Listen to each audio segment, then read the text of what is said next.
ऐतिहासिक पदक्षेप जहाँ खाली उद्घोषण नुहे बर कार्य देखते आम समस्त जनप्रिय नेता ओडिशार विकसित ओडिशार आम कहीपर वार्तावह माननीय मुख्यमंत्री महोदय गोष्ठी विनियोग पांठि वितरण पर वर्तमान समय आसी स्वयं सहायक गोष्ठी घूर्णायन आवर्तन पांठि वितरण अनुरोध करी सर्वप्रथम सभानेत्री सीताराणी दलई संपादिका कांचन नायक माँ खिलारई पाठ स्वयं सहायक गोष्ठी घटगा 15,000 टंका अर्थराशि ए मंच पर सम्मानपूर्वक पाइबे। सभानेत्री मंजुलता महंत संपादिका सुमिता महंत माँ लक्ष्मी स्वयं सहायक गोष्ठी घटगा 15,000 टंका पाइबे मंच पर।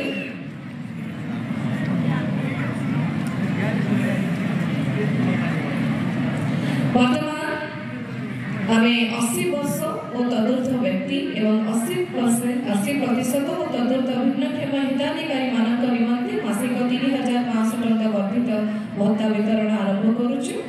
80 वर्ष और तदूर्ध व्यक्ति हिताधिकारी मध्य आम सर्वप्रथम डाकुचु गाँ बोदा कलसर रक्षाकर जेना महोदय मंच उपरକୁ आसिबे।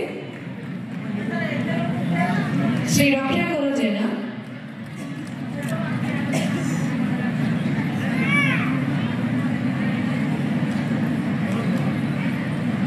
झरमाटी अर्थराशि प्रदान माननीय मुख्यमंत्री महोदय अन्य अतिथि मानकर उपस्थिति करुछन्ति जहाँ निश्चित भाव केउझर सब वर्गर विकास निमंते उद्दिष्ट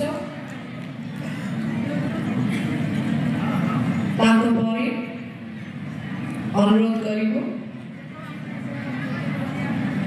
मंच उपरକୁ आसिबे केन्दुआ ग्रामर श्री जोगेन्द्र नायक महोदय।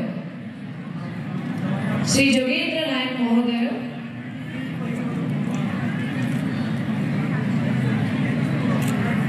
केउझर उन्नति निमंते उद्दिष्ट एही सब पांठि वितरण कार्यक्रम तेबे आपण माने ग्राम नाम शुणी ताली टिके कम बजाउछन्ती ना जोरदार टिके ताली देबे आज कार्यक्रम में।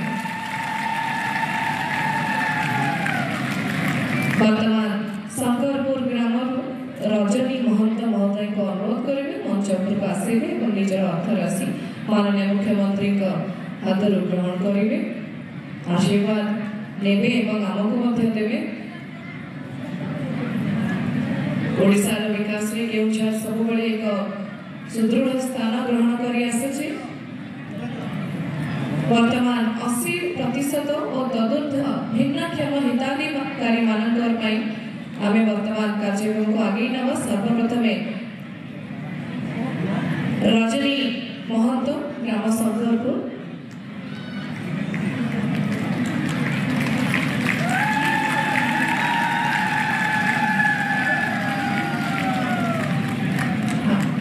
सत्यभामा सेठी ग्राम केन्दुआ अनुरोध करेंगे मंच उपरକୁ आसिबे।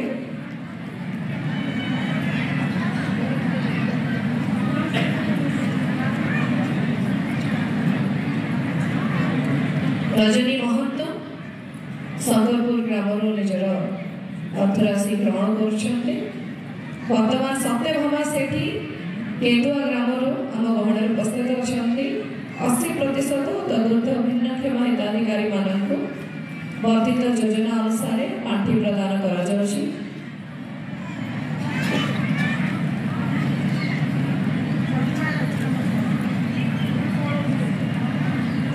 सरकार लक्ष्य सब रही समाजर सब वर्गर सब श्रेणीर लोकंर विकास अर्थराशि निश्चित भाव परिवार को आर्थिक भाव मानसिक भाव सामाजिक भाव सांत्वना देवा सहित प्रगति पथरे आगे नब। सत्यभामा पर अनुरोध करी अनिरुद्ध दास बोदा कलसा ग्राम मंच उपरକୁ आसिबे।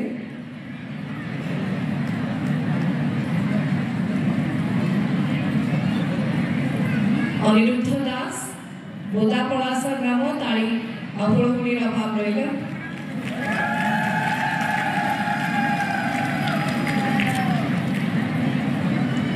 योजना पवित्र भूमि रे शुभारंभ होइछि वर्धित भत्ता वितरण समारोह। आप समस्त कहवाक चाहिए समग्र जिले में आम लाइव जरिया कनेक्टेड अच्छु जोगाजोग करी। वर्तमान अनुरोध करी जयकृष्ण महांत महुलडीहा ग्राम आसुच्च निजर पांठी ग्रहण करेंगे। माननीय मुख्यमंत्री करकमल शुभाशीर्वाद पाई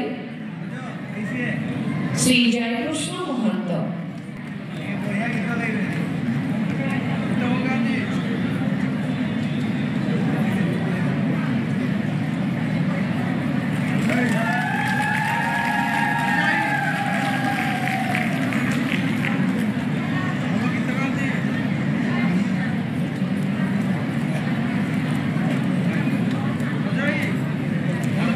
अनुरोध करी माननीय मुख्यमंत्री महोदय को तथा अन्य अतिथि मान निज निज स्थान में बसई जी।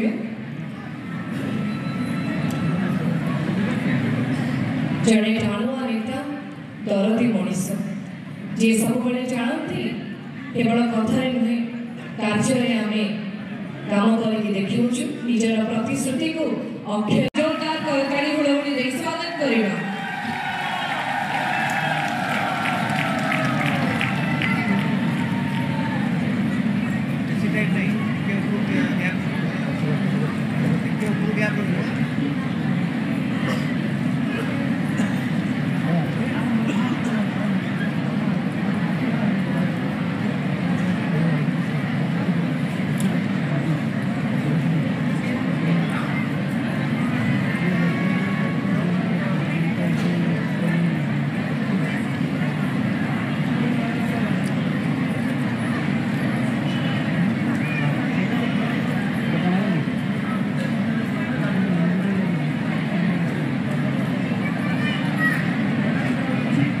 जय जगन्नाथ।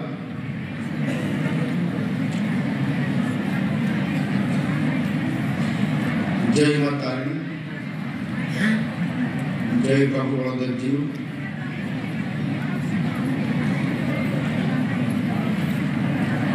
आज आम ये पवित्र माटी केन्दुझर जिलार धरणीधर विश्वविद्यालय पड़ियारी आज आम समस्ते एक स्वतंत्र कार्यक्रम 80 वर्ष ऊर्ध वरिष्ठ मानकर वर्धित पेंशन योजनार शुभारंभ करने एकाठी होती एवं ये कार्यक्रम सारा ओडिशा रे प्रत्येक जिले में कार्यक्रम वर्चुअल प्लाटफॉर्म माध्यम आज राज्यस्तरीय कार्यक्रम रे उपस्थित कार्यक्रम रे जोग आमर राज्य सरकार उप मुख्यमंत्री श्रीयुक्त कनकवर्धन सिंह महोदय, मानव मंत्री सामाजिक सुरक्षा और भिन्नक्षम सशक्तिकरण अनुसूचित जनजाति और जाति उन्नयन विभाग तथा विद्यालय और गणशिक्षा विभाग मंत्री श्रीयुक्त नित्यानंद गौड़ महाशय, विभिन्न जिला कार्यक्रम में उपस्थित मान्यवर समस्त मंत्री परिषद सदस्यगण, सांसदगण,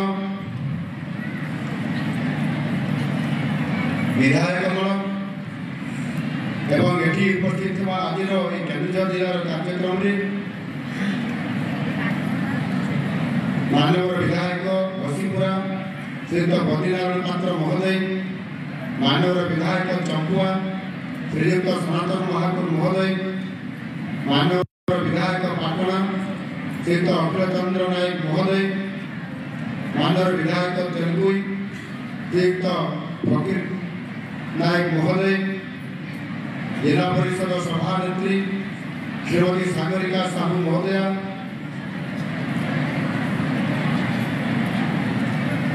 एटी उपस्थित अन्य समस्त अतिथिवृंद, केन्दुझर जिलार जिलापाल तथा समस्त जिलार उपस्थित समस्त जिलापाल माने, समस्त अधिकारी माने एवं आज ये उपस्थित हुआ आज कार्यक्रम में मोर केन्दुझर समस्त प्रिय भाई और भाई मैंने आपण मान समस्त को एक पवित्र मकर संक्रांति उत्सव अवसर में आपण मान समस्त को शुभेच्छा और अभिनंदन जनाऊँ। आज एवं बर्तमान हूँ गोटे आम समस्त खुशी मुहूर्त। ये खुशी अवसर निश्चित भाव प्रथम कथा हूँ ये हूँ जनवरी मास एवं 2025 मसीहा आरंभ समय। ये समय भितर अनेक उत्सव पालन करा भितर पहर दिन था आम पश्चिम ओडिशार गोटे गणपर्व पुष्पणी उत्सव एवं विशेष कर सारा ओडिशार भाई भाई माने आज आम समस्त पालन कर मकर उत्सव मकर संक्रांति एवं ये समय अवधि भितर उत्तर प्रदेश प्रयागराज महाकुंभ मेला आरंभ हो गत काली सूर्य उत्तरायण होगा ये आरंभ करवा एवं सूर्य देवता ये उत्तरायण होगा द्वारा ये समस्त कार्यक्रम वर्तमान जो काम आरंभ पूर्ण होता है और शुभ होता है आने सूर्यंकर जो उत्तरायण आगमन को समस्ते अपेक्षा करू एभली एक शुभ समय आज आम सरकार एक पुण्य काम शुभारंभ कर जो लोक मान बयस 80 वर्ष अधिक जो दिव्यांग मान 80% अधिक अक्षमता थी से मासिक पेंशन परिमाण आज वृद्धि करागला। यही वर्गर वरिष्ठ नागरिक माने पूर्व 1200 टंका पेंशन पाउथवा बेले आज से मासक 1200 टंका बदल 3500 टंका पेंशन पाइबे। यह आम वयस्क लोक सब अति गुरुत्वपूर्ण और आशा भरोसा कथा जहाँकि आज आम नुआ सरकार आसला त्वरित पर्याय कथा कथा को रखिक आज आम सरकार पूरण करने चाहते। राष्ट्रीय सामाजिक सहायता कार्यक्रम हिताधिकारी हूँ मधुबाबू पेंशन योजना हिताधिकारी समस्ते वर्धित पेंशन पाइपर। समस्त व्यक्तिगत पेंशन रे जनवरी मास ठारू 2300 टंका वृद्धि है। यही परिमाण पूर्व पेंशन परिमाण प्राय 3 गुणा द्वारा सारा ओडिशार 4,77,496 जन व्यक्ति सारा ओडिशा उपकृत हेबे। सही भाव में आम केन्दुझर जिलार 9,913 जन व्यक्ति उपकृत हेबे। 80 वर्ष ऊर्ध वयस्क नागरिक हूँ कि 80% ऊर्ध अक्षमता थी जो आम दिव्यांग मैंने हूँ आपण मानव वर्धित पेंशन शुभारंभ कर आज सरकार मुखिया हिसाब से निश्चित भाव मु खुशी और आनंद अच्छी सहित मु व्यक्तिगत हिसाब से आज ये योजना को आज जो लोकों मान पाखे यह लागू करागला से बहुत खुशी अच्छी कारण जड़े मनीष ଭାବରେ ଆପଣ ଯଦି ବୟସ୍କ ବ୍ୟକ୍ତିମାନଙ୍କର ଭିନ୍ନକ୍ଷମମାନଙ୍କର କିଛି ସହାୟତା ଓ ସହଯୋଗ କରିପାରନ୍ତି ତାହା ବାସ୍ତବରେ ଗୋଟେ ପୂର୍ଣ୍ଣ ଅର୍ଜନ କରିବା ସହିତ ମଧ୍ୟ ନିଜକୁ ମଧ୍ୟ ଭାରି ଖୁସି ଲାଗିଥାଏ ଆଉ ଆନନ୍ଦ ଲାଗିଥାଏ। କାରଣ ଏହା ହେଉଛି ମଣିଷ ପଣିଆର ପ୍ରକୃଷ୍ଟ ଉଦାହରଣ। ଯେଉଁ ସମାଜରେ ବରିଷ୍ଠ ନାଗରିକମାନଙ୍କୁ ଭିନ୍ନକ୍ଷମମାନଙ୍କୁ ଆଉ ଅସହାୟମାନଙ୍କୁ ଏ ବ୍ୟକ୍ତିମାନଙ୍କୁ ସମ୍ମାନ ଯେଉଁ ସମାଜରେ ଦିଆଯାଇଥାଏ ସେମାନଙ୍କୁ ଯେଉଁଠି ଆଦର କରାଯାଇଥାଏ ସେ ସମାଜ ହେଉଛି ବାସ୍ତବିକ ଏକ ଆଦର୍ଶ ସମାଜ। ବରିଷ୍ଠ ନାଗରିକମାନେ ଆମ ଆସ୍ଥା ଓ ବିଶ୍ୱାସର ମନ୍ଦିର। ସେମାନେ ଆମ ଅସ୍ମିତା ଓ ଅସରନ୍ତି ଆନ୍ତରିକତାର ଅମ୍ଳାନ ଜ୍ୟୋତି। ସେମାନଙ୍କର ବିଶ୍ୱସ୍ତ ହସ ଆଉ ଆମ ସରକାର ଉପରେ ଅଖଣ୍ଡ ଆସ୍ଥା ହିଁ ଇଏ ହେଉଛି ଆମର ବିରଳ ସମ୍ପତ୍ତି। ଆଜିର ଏହି କାର୍ଯ୍ୟକ୍ରମ ଏକ ଆଦର୍ଶ ସମାଜ ଆଡ଼କୁ ଆମ ଯାତ୍ରାର ଏକ ଗୁରୁତ୍ୱପୂର୍ଣ୍ଣ ପାହାଚ, ଯାହା ଆମକୁ ଏକ ଦାୟିତ୍ୱବୋଧ ଓ ବିଚାର ପାଇଁ ଏକ ପ୍ରେରଣାଦାୟୀ ଆହ୍ୱାନ ଯେ ଆମ ପାଖକୁ ଆଣିଦେଇଛି। ଆପଣମାନେ ଜାଣନ୍ତି ଆମ ସରକାର ମଧ୍ୟ ଯେତେବେଳେ ଆସିକି ନୂଆ ସରକାର ଦାୟିତ୍ୱ ନେଲେ ଆପଣମାନଙ୍କୁ ସମସ୍ତଙ୍କର ଆଶୀର୍ବାଦରେ ନୂଆ ସରକାର ପ୍ରତିଷ୍ଠା ହେଲା। ଆଉ ନୂଆ ସରକାର ପ୍ରତିଷ୍ଠା ହେବାର ଏ ମାସର ଗତ ଜୁନ୍ ମାସ 12 ତାରିଖ ଥିଲା 7 ମାସ ପୂରଣ ହେବାର ଦିନ। ଠିକ୍ ତା ପରଦିନ ଆଉ ତା ପରଦିନ ମକର ସଂକ୍ରାନ୍ତି ଏବଂ ମହାକୁମ୍ଭ ମଧ୍ୟ ଆରମ୍ଭ ହେଲା। ଏ 7 ମାସ ଭିତରେ 7 ମାସ ଭିତରେ ଅନେକ ଯୁଗାନ୍ତକାରୀ ପଦକ୍ଷେପ ସରକାର ନେଇଛନ୍ତି। ବିଗତ ଦିନର ସରକାର ଦୀର୍ଘ ଲମ୍ବା ସମୟ ଧରିକି ଏ ରାଜ୍ୟର ନେତୃତ୍ୱ ନେଇଥିଲେ ଏବଂ ଲୋକଙ୍କୁ ମଧ୍ୟ ଶାସନ କରୁଥିଲେ। କିନ୍ତୁ ଲୋକଙ୍କର ଆଶା ଆକାଂକ୍ଷା ପୂରଣ କରିବାରେ ଅନେକାଂଶରେ ଫେଲ୍ ହେଇଥିଲେ। ଆଉ ସେଇଥିପାଇଁ ଗତ ନିର୍ବାଚନ ସମୟରେ ଯେତେବେଳେ ଆମ ଦଳର ଶୀର୍ଷ ନେତୃତ୍ୱ ଯେତେବେଳେ ତାଙ୍କର ନିର୍ବାଚନୀ ଘୋଷଣାପତ୍ରରେ ସ୍ଥାନ ଦେଲେ ଯେ ଯଦି ଆମ ସରକାର ଆସିବ ତାହେଲେ ନିଶ୍ଚିତ ଭାବରେ ଆମେ ନୂଆ ସରକାର ଆସିଲେ ଘୋଷଣାପତ୍ର ଅନୁସାରେ ସମସ୍ତ ଲୋକଙ୍କର ସମସ୍ୟାକୁ ବୁଝିବୁ ଏବଂ ତାଙ୍କର ଦାବି ମୁତାବକ ଆମେ ଘୋଷଣାପତ୍ରରେ ତାକୁ ସ୍ଥାନିତ ଦେଉଛୁ ଏବଂ ତାହା ନିଶ୍ଚିତ ଭାବରେ ଅକ୍ଷରେ ଅକ୍ଷରେ ପାଳନ କରିବୁ। କଥାରେ ନୁହେଁ କାମରେ କରିକି ଦେଖେଇବୁ। ଏ କଥା ଆମ ସରକାର ଆପଣମାନଙ୍କ ପାଖରେ ନିର୍ବାଚନ ପୂର୍ବରୁ ଏ ପ୍ରତିଶ୍ରୁତି ଦେଇଥିଲେ। ସମୟ ବଡ଼ ବର୍ବାଦ ଏବଂ ଯଦି ଆମେ ଲୋକମାନଙ୍କର ଯଦି ସାଧାରଣ କଥା ବୁଝିବା ନାହିଁ, ଲୋକଙ୍କର ଦୁଃଖ ଶୁଣିବା ନାହିଁ, ତାହେଲେ ଲୋକମାନେ ଆଜି ସିନା ଭଲ ଅଛନ୍ତି, କାଲି ମଧ୍ୟ ଲୋକମାନେ ତାଙ୍କର ଶକ୍ତି ପ୍ରଦର୍ଶନ କରିବେ ଏବଂ ସରକାରକୁ ବହୁ ମୁହୂର୍ତ୍ତରେ ହଟେଇ ଦେବେ। ସେ କଥା ଲୋକମାନେ ଭଲ ଭାବରେ ଜାଣିଛନ୍ତି। ତେଣୁ ସମୟ ଆଜି ପରିବର୍ତ୍ତନ ହେଇଛି। ଆପଣମାନେ ସେ ପୁରୁଣା ସରକାରକୁ ଆପଣମାନେ ବଦଳ କରିକି ଆଜି ନୂଆ ସରକାରକୁ ଆଣିଛନ୍ତି ଏବଂ ଗତ 12 ତାରିଖରେ ଏ ସରକାରର 7 ମାସ ପୂରଣ ହୋଇଛି। ଏ 7 ମାସ ଅବଧି ଭିତରେ ଅନେକ ଗୁରୁତ୍ୱପୂର୍ଣ୍ଣ ପଦକ୍ଷେପ ଆମ ସରକାର ନେଇଛନ୍ତି। ପୁରୀ ଶ୍ରୀମନ୍ଦିର ଚାରିଦ୍ୱାର ଖୋଲିବାଠୁ ଆରମ୍ଭ କରି ଏହି ମଞ୍ଚରେ ମଧ୍ୟ ସୁଭଦ୍ରା ଯୋଜନାରେ ମହିଳାମାନଙ୍କୁ 5,000 କରିକି ପ୍ରଥମ ଦଫାରେ ଯେଉଁ ଆର୍ଥିକ ସହାୟତା ପ୍ରଦାନ କରାଯାଇଥିଲା ତାହା ପ୍ରଦାନ କରାଯାଇଛି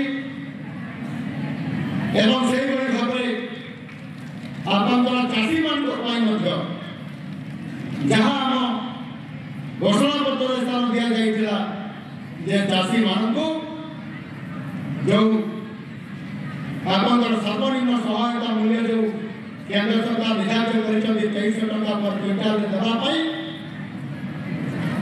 ଆମ ସରକାର ଆସିଲେ ତା ଉପରେ ଇନପୁଟ ଆସିଷ୍ଟାଣ୍ଟ ଆର୍ଥିକ ସହାୟତା ପ୍ରଦାନ କରିବା ସହିତ पर क्विंटाल 3100 टका 3000 टका देवा ପାଇଁ ଘୋଷଣା କରିଥିଲେ। ଯାହା କାଜି ପ୍ରତ୍ୟେକ ଚାଷୀ ଯେତେବେଳେ ଧାନ ସରକାରଙ୍କ ନିକଟରେ ଦେଉଛନ୍ତି 3000 ଟଙ୍କା ଲେଖା ସମସ୍ତ ଚାଷୀମାନେ per କ୍ୱିଣ୍ଟାଲରେ ଆର୍ଥିକ ସହାୟତା ପାଉଛନ୍ତି। ଠିକ୍ ସେହିଭଳି ଭାବରେ ଯେଉଁ ଲୋକମାନେ ଅନେକ ସମୟରେ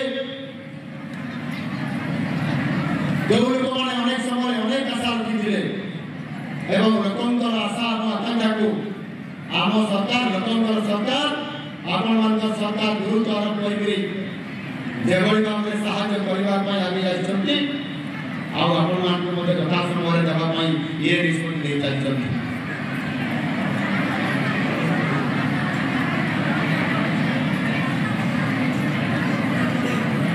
ସମସ୍ତ ମା ମାନଙ୍କୁ ଅନୁରୋଧ କରିବି ସମସ୍ତେ ଧୀରେ ଧୀରେ ଶାନ୍ତରେ ବସିବା।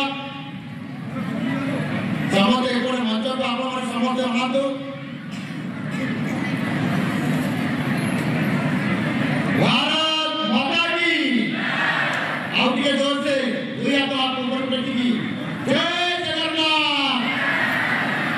ଜୟ ଜଗନ୍ନାଥ ଭାରତ ମାତା की ମାନେ ଆପଣମାନେ ସମସ୍ତେ ଏ ମକର ସଂକ୍ରାନ୍ତିର ନିଶ୍ଚିତ ଭାବରେ ଖୁସିରେ ଥିବେ। ଘରେ ପିଠା ପଣା ମକର ଚାଉଳକୁ ଆରମ୍ଭ କରି କେତେ କ'ଣ ହେଇଯିବ। ମୁଁ ମଧ୍ୟ ଗତକାଲି ସେମିତି ମକରପୁର ଦେବା ପାଇଁ ପାଟଣାକୁ ଯାଇଥିଲି। ପାଟଣାରେ ଯେଉଁ ଆମର ଶିବ ମନ୍ଦିର ଅଛି ପୁଣ୍ୟଦୟା ବୈତରଣୀ ଏରେ ମୁଁ ମକରପୁର ନିଜେ ମୁଁ ଦେଲି ଏବଂ ମକରପୁର ଦେଲା ପରେ ପାଟଣା ମନ୍ଦିରରେ ଠାକୁରଙ୍କ ଦର୍ଶନ କଲା ପରେ ଶାମସୁନ୍ଦରପୁରରେ ଆମର ଜଣେ ଭାଇ ଅଛନ୍ତି କାର୍ଯ୍ୟକର୍ତ୍ତା ତାଙ୍କ ଘରେ ମୁଁ ଯାଇକରି ସେଠି ମକର ପିଠା ଖାଇଲି। ଆରିସା କାକରା ଗୁଡ଼ ପିଠା ଛତୁଆ ପିଠା ଆଉ କ'ଣ କହନ୍ତି ସେ ମସଲା ଦିଆ ପିଠା ତା ସାଙ୍ଗରେ ଆପଣଙ୍କର ଆହୁରି ଅନେକ ପ୍ରକାରର ପିଠା ପ୍ରାୟ ପାଖାପାଖି 15 ପ୍ରକାରର ହବ। ମୁଁ ଆଜି ଭାବୁଥିଲି ଯେଉଁ ମା ଭଉଣୀମାନେ ଆସିଛନ୍ତି ନିଶ୍ଚିତ ଭାବରେ ପିଠା ନେଇକି ଆସିବେ ବୋଲି, କିନ୍ତୁ ପିଠା ଦେବା ଏ ଆମ ପାଖକୁ ପହଞ୍ଚି ପାରିଲା ନାହିଁ। ପ୍ରକୃତରେ ପିଠା ଆଣିଛନ୍ତି ନା ଆଣିନାହାନ୍ତି? ଆଣିଛନ୍ତି? ଆଣିନାହାନ୍ତି। ତାମାନେ ଆଉ ମୋତେ ଭଲ ପାଉଛନ୍ତି ଆପଣମାନେ। ଜମା ପିଠା ଏକୁଟିଆ ଖାଇବା ପାଇଁ ଆଉ ଜମା ନାହିଁ। ଏଇ ଜଣେ ଭଉଣୀ ଆଣିଛନ୍ତି ଆଣ ମୋ ପାଖକୁ ପଠା। ମୁଁ ଆପଣମାନଙ୍କୁ ସମସ୍ତଙ୍କୁ ଧନ୍ୟବାଦ ଦେବି। କେତେବେଳେ ପିଠା ଖାଇବା ପାଇଁ ଆଉ ମକର ମାଣିବା ପାଇଁ ମୁଁ ଆପଣମାନଙ୍କୁ ଦେଖିପାରୁଛି। ମୋ ଗାଁ ଘରକୁ ବି କେତେବେଳେ ପହଞ୍ଚି ପିଠା ଖାଇବା ପାଇଁ ଘରେ ପିଠା ଆଉ ନା ପିଠା ସରିଯାଇଥିବ ମୁଁ ଗଲାବେଳେ ଥିବ ତ? ଠିକ ଅଛି। ତାହେଲେ ଆମେ ସମସ୍ତେ ଏ ପବିତ୍ର ମକର ସଂକ୍ରାନ୍ତିରେ ମକର ମାନିବା, ମେଳାକୁ ଯିବା। ଆମ କେନ୍ଦୁଝର ଜିଲ୍ଲା ମକର ସଂକ୍ରାନ୍ତି ମକର ଉତ୍ସବ ପାଇଁ ଓଡ଼ିଶାରେ ପ୍ରସିଦ୍ଧ। ହୋଟେଲ ବଜାର ତ ଏ କେନ୍ଦୁଝର ସହରରେ ବନ୍ଦ ହେଇଯାଇଛି। ପିଲାମାନେ ସବୁ ନିଜ ନିଜର ଗାଁକୁ ଚାଲି ଯାଇଛନ୍ତି। ବର୍ତ୍ତମାନ ହୋଟେଲରେ ଖାଇବା ପାଇଁ ଚାହିଁଲେ କେହି ଖାଇବା ପାଇଁ ପାଇବେ ନାହିଁ। ପ୍ରତି ଗାଁ ଅଞ୍ଚଳରେ ଯେଉଁଠି ମକର ଉତ୍ସବ ହେଉଛି ସେ ଆମ ଅଞ୍ଚଳର ସେ ହରିକୁଣ୍ଡ ହଉ ରସପତ୍ରା ହଉ ବା ବାରାଟିପଡ଼ା ହଉ କିମ୍ବା ଅସୁରକାଲ ହଉ କିମ୍ବା ଭୀମକୁଣ୍ଡ ହଉ ଯେଉଁଠି ବି ମକର ମେଳା ହେଉଛି ଆମର ଭାଲୁଘରେ ମଧ୍ୟ ସବୁ ଜାଗାରେ ଆଜି ହଜାର ହଜାର ସଂଖ୍ୟାରେ ଲୋକମାନେ ମକର ମେଳା ବୁଲିବା ପାଇଁ ଯାଆନ୍ତି। ମୋର ଆଜି ଭାରି ମନେ ପଡ଼ୁଛି। ମୁଁ ବି ମକର ମେଳା ବୁଲିବା ପାଇଁ ଯାଏ ଏବଂ ନିଶ୍ଚିତ ଭାବରେ ଇଏ ପବିତ୍ର ମକର ସଂକ୍ରାନ୍ତି ଉତ୍ସବ ଇଏ ଭାଇଚାରାର ଇଏ ସମ୍ପର୍କ ଆମର ଧାନ କଟା ସରିଯାଇଛି, ଧାନ ଅମଳ ସରିଯାଇଛି। ଏ ଶୁଭ ଅବସରରେ ଆଜି ଆମକୁ ମକର ମେଳା ଉତ୍ସବରେ ସମସ୍ତେ ଖୁସିରେ ମକର ମନେଇବା। ଆଉ ଆମର ମହାନ୍ତ ସମ୍ପ୍ରଦାୟର ମା ଭଉଣୀମାନେ ମଧ୍ୟ ଟୁସୁ ଉତ୍ସବ ମଧ୍ୟ କରୁଥିବେ। ଗତକାଲି ଯେତେବେଳେ ମୁଁ ମୋ ଗାଁରେ ଯେତେବେଳେ ପହଞ୍ଚିଲି ସନ୍ଧ୍ୟାବେଳେ ଆମର ମା ଭଉଣୀମାନେ ସେ ରାସ୍ତା ଉପରେ କରିକି ଟୁସୁକୁ ବସେଇ ଦେଇଛନ୍ତି। ହଠାତ୍ ମୋ ଗାଡ଼ି ଉଠିଗଲା। କାହିଁକି ଏମିତି ଟୁସୁ ରହିଛି ରାସ୍ତାରେ? ନା ଆମେ ଆମ ମୁଖ୍ୟମନ୍ତ୍ରୀଙ୍କୁ ଆମ ଟୁସୁ ମୁନିକୁ ଦେଖେଇବା ପାଇଁ। ମୁଁ ସଙ୍ଗେ ସଙ୍ଗେ ଓହ୍ଲେଇ ପଡ଼ିଲି। ଟୁସୁ ମୁନିକୁ ମୁଁ ଦର୍ଶନ କରିଲି। ମା ଭଉଣୀମାନେ ମିଶିଲି। ମୁଁ କହିଲି ତମେ ତ ଏଠି ଆସିଲ ମୋତେ ଦର୍ଶନ କରିଲ, କିନ୍ତୁ ଟୁସୁ ଗୀତ କାହିଁ? ସେଠି ଘରେ ଦୁଇଟି ଦୁଆର ଗୀତ ଭୁଲିଗଲେ କି? ସଙ୍ଗେ ସଙ୍ଗେ ମା ଭଉଣୀ ଗୀତ ଗାଇଲେ, ଟୁସୁ ଗୀତ ଗାଇଲେ। ଭାରି ଚମତ୍କାର ଭାବରେ ଇଏ ହେଉଛି ଆମର ମକର ଉତ୍ସବ। ପ୍ରକୃତରେ ସଂସ୍କୃତି ଆଉ ଐତିହ୍ୟ ପରମ୍ପରା ଭରା ये मकर उत्सव केन्द्र में आम घरे घरे मकर उत्सव पालन कर नवा वस्त्र परिधान ये जो कार्यक्रम ये संस्कृति ये ऐतिह्य ये मकर उत्सव आम पालन कर बहुत खुशी और आनंद लगे निश्चित भाव में आम संस्कृति और ऐतिह्य को आम के भूलवा ना आज ये उत्सव आरंभ होगा पूर्व गोटे आम गुणासीता महोत्सव केन्द्र जेटा उत्सव होता से समय गोटे आम संगीत और गीत गोटे परिवेशन करा केन्दुझर माटी और केन्दुझर उत्सव बाबद ये केन्दुझर संस्कृति ऐतिह्य परंपरा लोकगीत कला को लेकर से गीत सुंदर भाव में आम सुभाष भाई महाशय गीत लिखिं और चमत्कार भाव में आप शुणुते मुझे अनुरोध करी आउ थे ये पुरस्कार